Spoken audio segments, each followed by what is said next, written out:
You not only forced our son to do household chores and child rearing, but now you're after our money too?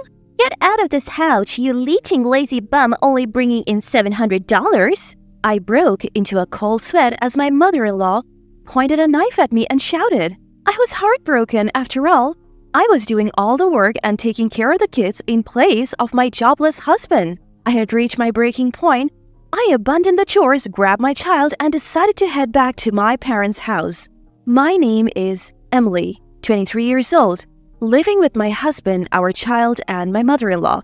My husband Richard was a senior at my high school, an ace of the soccer team and the admired student president. He was the object of everyone's admiration. When he returned to our hometown after getting a job, he approached me, and I was taken aback. After a few dates, we began a serious relationship. Even as an adult, he was my handsome, brag-worthy boyfriend. After I graduated from a vocational school, I found out I was pregnant. The order was a bit off, but I believed I could have a happy life with my child and Richard. My hopes were shattered during a conversation about life after marriage. How about we live in my parents' house after we get married? Why? I would like it to be just the three of us with our child. That's going to cost a lot, isn't it? If we live in my parents' house, we don't need to worry about money. If we both work, we can afford an apartment, right? Well, about that, my income this month is pretty bad. How bad? Less than $1,000. What? Why so low? You said you were working at an IT company. Actually, I quit. Now I'm making money at the casino and working part-time. Casino? Why on earth would you do that?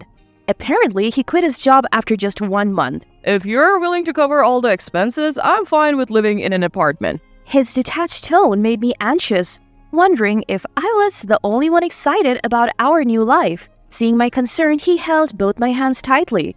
It's just until I find another job. I'll make you happy, Emily. I'll do all the housework and child rearing until then. Believing in his words, we got married. We started our life in his parents' house. After safely giving birth, I resolved to work hard for my son.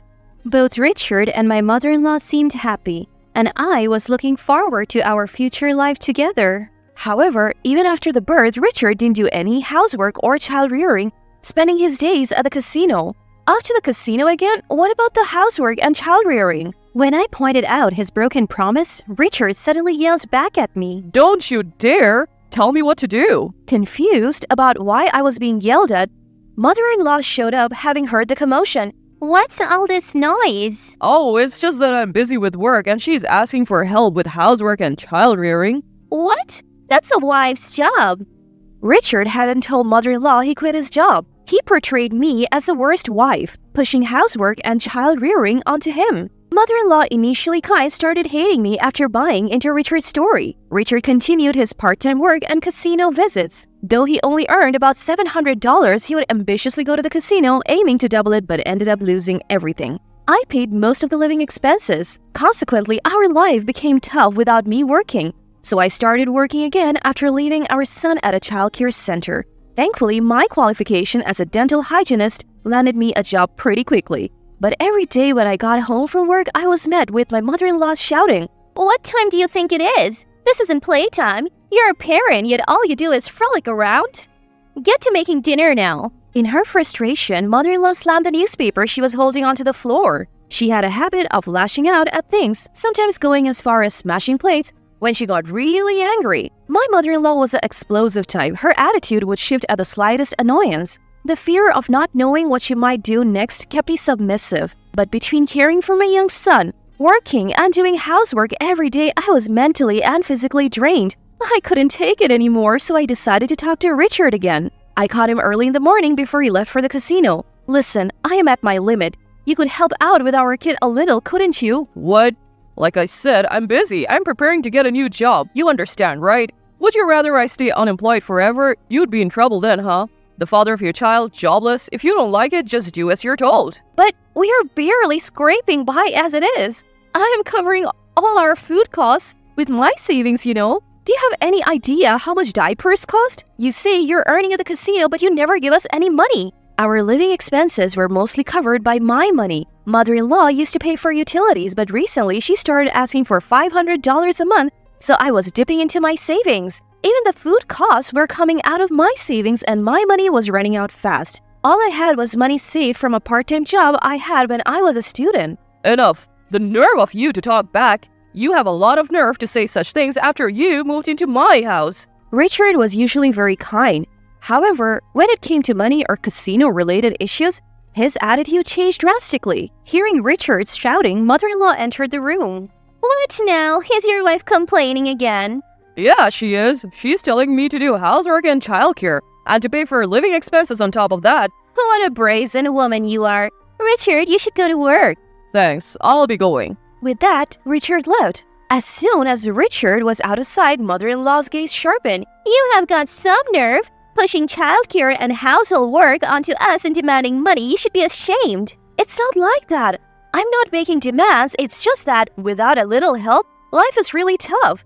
You must be wasting it. Are you careless with money? Mother-in-law didn't understand the situation at all. She didn't know that her own son was unemployed and spending all his time at the casino. I was told to keep quiet, but I was at my wit's end. Do you know that Richard isn't bringing in a single cent? He's unemployed because he quit his job. What are you saying? Richard has always been excellent. He might have failed his college entrance exams, but he got a job at a reputable company. He quit that job after a month. He's always at the casino now. I can't survive on my savings alone. That's ridiculous. Stop talking nonsense. Mother-in-law refused to believe me. Her son, who had always excelled in sports and studies, was her pride and joy. She couldn't bear the thought that he was now unemployed and wasting his days at the casino. Her face red with anger, mother-in-law stormed out of the room. When she came back with a heavy stride, to my surprise, she was holding a knife in her hand. What are you planning to do? Please stop it. I back away, lifting my son into my arms. Mother-in-law is slowly closing the distance between us, knife raised high. She brings the tip of the knife to my throat. Enough of your insults to my son. Having a wife like you is ruining Richard. You're a lazy parasite living off a measly 70,000. Get out of this house. Her harsh words make me break into a cold sweat. The slightest movement could cause the blade to harm my son. Seeing my silence and my pale face, mother-in-law seems satisfied and lowers the knife. Good, you understand. Parasites like you are not wanted anywhere. Just stay quiet and do your housework. She throws these words at me before returning to her room. Released from the tension, I collapsed onto the ground. Sensing something wrong, my son started to sob. As I stroked his back, I made a decision. We can't live in this house any longer. It's unbelievable that someone would threaten with a knife so casually. She doesn't even seem human. Up until now, I have been swayed by Richard's sweet words. After every shouting match, I used to think that I needed to support him, that he would fall apart without me. But I have reached my limit. Above all, my most powerful thought was that I had to protect my crying son in my arms. I can't raise my son in this house. I decided to leave. The next day, a stern-faced mother-in-law speaks to me in the morning. Emily, please prepare for my husband's memorial service next week. All our relatives will be there, so make sure everything is perfect. She leaves for a neighbor's house without waiting for my reply. Next week is my father-in-law's memorial service. Richard and mother-in-law had been talking about ordering a grand feast and sharing memories of father-in-law. I have been tasked with all the preparation, but I am not listening anymore. As soon as Richard and mother-in-law are out, I hastily pack my things and flee the in-laws' house. I don't have much, just my clothes, my son's toys, and diapers. When I get back to my parents' house, they're surprised. But when I tell them everything, my mother is moved to tears and holds me tight. My usually calm father is very angry and tells me to rest at home. Then, that evening, the phone rings. It must be Richard, wondering why I haven't returned to make dinner. I ignore the call and block his number. The next day, mother-in-law and Richard show up together at my parents' house. They're banging on the door early in the morning. My parents try to drive them away, but I tell them to let them in. When I open the door, they start shouting immediately. How dare you leave without a word? What kind of wife are you? Don't you think it's strange to leave without saying anything? Can you please not shout? You're disturbing the neighbors. I keep my voice calm, suppressing the urge to say who's the real problem here. When they see my attitude, they try to grab me, but my father steps in. We will call the police if you resort to violence. Let's talk inside first. With my parents present, I started the conversation with mother-in-law and Richard. Why did you leave without saying anything? I had reached my limit. Housework, childcare, and my job all overwhelming me, and yet you never lifted a finger to help, despite my pleas. Well, I was busy too. Busy at the casino? Like I've already said, our son doesn't go to casinos. Stop spreading lies. It seemed like the mother-in-law still thought Richard was working. It's unthinkable because he's such a good son. She must think like that. Ignorance is bliss. So, mother-in-law, where do you think Richard is employed? At a securities company. I saw the job offer letter after all. Well, we should call them and find out if Richard is still there. That would settle it. What? Wait a minute. Richard was obviously flustered. What's the problem? If you're working there, it shouldn't be an issue. Well, that's, Ignoring the visibly sweating Richard, I dialed a securities company on my phone. I switched the call to speaker mode so everyone could hear and asked if Richard was working there. That individual resigned several years ago. If memory serves me right, he was with us for just about a month. What? The words from the phone left mother-in-law speechless. Richard was looking down, his fist clenched. Did you really quit? Why? Because it was frustrating. Every day was just grunt work and the boss would yell at me for the smallest mistakes. That's harassment. Richard, why don't you tell us what you've been doing since? I'm, job hunting? How many years have you been job hunting? You don't seem to be getting any offers. Tell me how many companies you have applied to so I can verify. Well, there aren't any good job offers. When a good company comes along, I'll get a job. You seem to have a lot of confidence in yourself, by the way. You're working part-time now, right? How much did you make last month? 700? 700?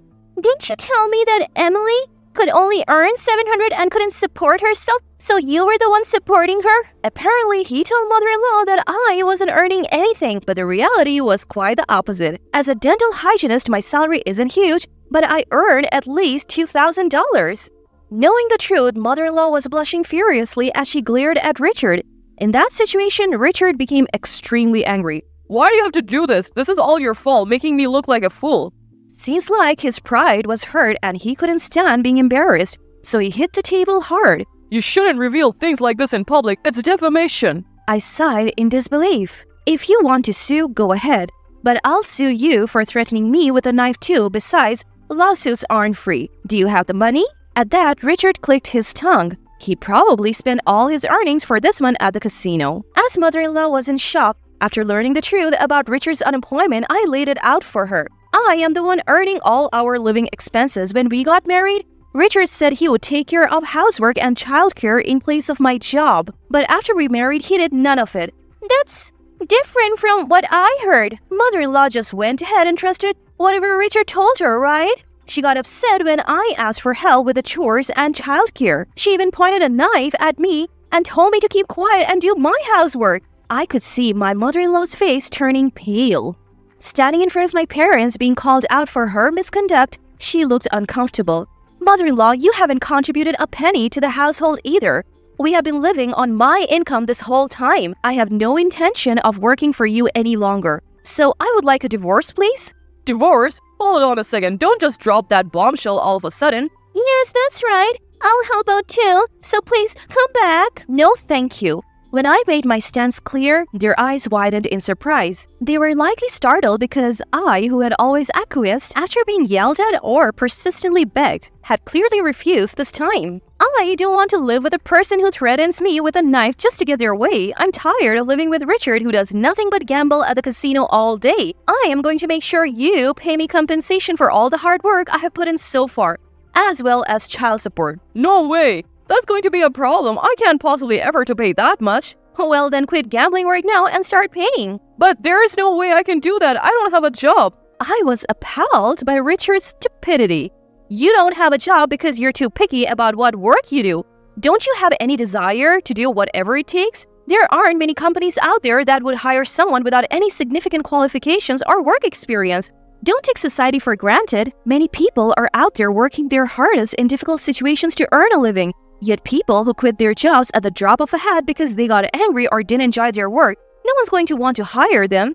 He keeps saying he'll find a job someday, but there is no way he will manage it at this rate. I'll contact you through my lawyer about the divorce proceedings. Please do not contact me at all from now on. What kind of selfish... What's going to happen to us? At my curt words, mother-in-law flared up in anger. I made a deliberately puzzled face and responded to mother-in-law's words. I don't know, earn a living on your own? You heartless woman. Heartless? I don't want to be called that by you, remember? When you said, The parasite living off a measly $700 per month is a nuisance? Leave my house? Do you remember saying that to me, your daughter-in-law, while holding a knife to my throat? By the way, the lazy person making $700 a month is right next to you. Are you not telling him to leave? As I spoke, mother-in-law started shaking with rage. Maybe I went too far. Mother-in-law leaned over and grabbed my collar. Stop it. I told you, I will call the police if you lay a hand on her. My father forcefully pulled her off of me, but she was too riled up. So not only threats with a knife, but physical violence too? How barbaric. Don't you think it's better not to compound your crimes any further? Mother-in-law glared at me resentfully. Ignoring my mother-in-law, I turned my gaze to Richard. I believed he would change, but I'm giving up on that now. I need to protect our son. I won't trouble you anymore. I'll take care of the money, the housework, and the childcare, so please, come back. You will take care of the money? Really? Even with careful budgeting, it's over $1,000 a month. Can you earn that? Upon hearing my words, Richard's face turned pale. He had never made more than $1,000 since he quit his job. But I have mom's pension. What? So you're telling me you're dependent on my pension now? Even my mother-in-law couldn't keep her calm at his absurd words. There's nothing else I can do. I don't have a job now. I'm doing part-time work. Can't we try to work things out? My father, hearing Richard's unyielding stance, finally spoke up. Richard, you and your mother have taken great advantage of our precious daughter. If I had known you were such a person, I would have opposed the marriage by all means. I will never let her step foot in your house again. I'll sever all ties. But I can't live without Emily. Please, give me another chance. Don't joke with me. Can't live without our daughter? You're already planning to depend on her, a man who has no intention or grit to earn his own living and make his wife's life comfortable doesn't deserve our daughter. Leave now. For the first time, I saw my father shout. It sent chills down my spine. Richard and mother-in-law's too. Richard was kneeling, his head bowed. It was a comical sight. The charming image I had of him during our college days was completely gone. Please reconsider. I beg you, Emily. But my parents wouldn't budge. They were fed up. I don't want to be treated like a slave by you two anymore. Please don't involve me in anything from now on. As soon as we kicked them out of the house, we locked the door. For a while, they banged on the door and shouted, but as soon as a police officer passing by addressed them, they ran off. After that, I heard Richard was cut off by his mother and kicked out of the house. Now he's living in a rundown apartment, surviving on welfare and part-time work. Apparently, because of his short temper, he doesn't stick to one job for long and keeps switching between part-time jobs at convenience stores, construction sites, and so on. He's barely making ends meet in order to pay me compensation and child support. He's juggling multiple part-time jobs and is unable to look for a full-time job. There were rumors that he's still going to the casino and even in debt, but I'm not interested. The word about Richard's downfall spread quickly among our high school classmates, and I received numerous sightings and informations about him. It seems that the neighbors have witnessed mother-in-law kicking Richard out, and their frequent arguments, his unemployment, and the fact that he was left by his wife became public knowledge. She must be feeling extremely embarrassed after boasting about her son all the time. She hardly ever leaves the house now. With the help of my parents in doing the housework and raising my son, I continue working. I now have more free time to spend with my son.